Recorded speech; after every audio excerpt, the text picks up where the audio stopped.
આપ સૌ જાણો છો કે આગામી 15 દિવસની અંદર સ્થાનિક સ્વરાજ્યની ચૂંટણીઓ જાહેર થવાની છે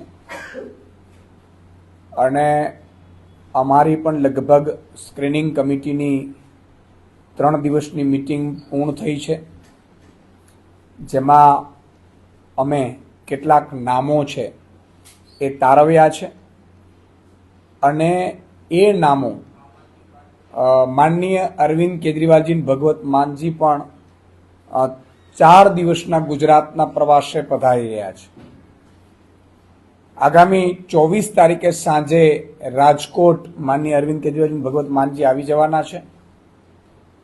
ત્યારે ભગવત માનજી અને અરવિંદ કેજરીવાલજી બંને નેતાઓ સાથે અમે સ્થાનિક સ્વરાજ્યની ચૂંટણીને લઈને પણ અમારું પ્રદેશ નેતૃત્વ છે એ આખરી ઓપ આપવા માટે મીટિંગ કરવાનો છે. સ્વાભાવિકપણે માનનીય અરવિંદ કેજરીવાલજી અને ભગવત માનજી 4 દિવસના પ્રવાસે આવે છે. એમાં સૌથી મોટી 2 સભાઓ સૌરાષ્ટ્રમાં અને 1 સભા એ આદિવાસી ક્ષેત્રમાં કરવા જઈ રહ્યા છે.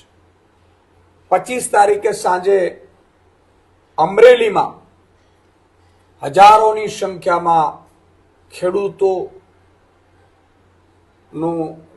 વિજય વિશ્વાસ સભાનું આયોજન કરવામાં આવ્યું છે. માનનીય અરવિંદ કેજરીવાલજી, માનનીય ભગવત માન અને સમગ્ર પ્રદેશ નેતૃત્વ ઉપસ્થિત રહેશે.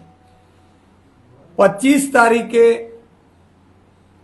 અમરેલી બાદ 26 તારીખે જામનગરના લાલપુરમાં માનનીય અરવિંદ કેજરીવાલજી ભગવત માનજીની ઉપસ્થિતિમાં વિજય વિશ્વાસ સંમેલન એ ખેડૂતો માટે ખેડૂતોના પ્રશ્નોને લઈને રાખવામાં આવી છે, મોટી સભા. અને ત્યારબાદ દાહોદમાં 27 તારીખે સભાનું આયોજન થશે.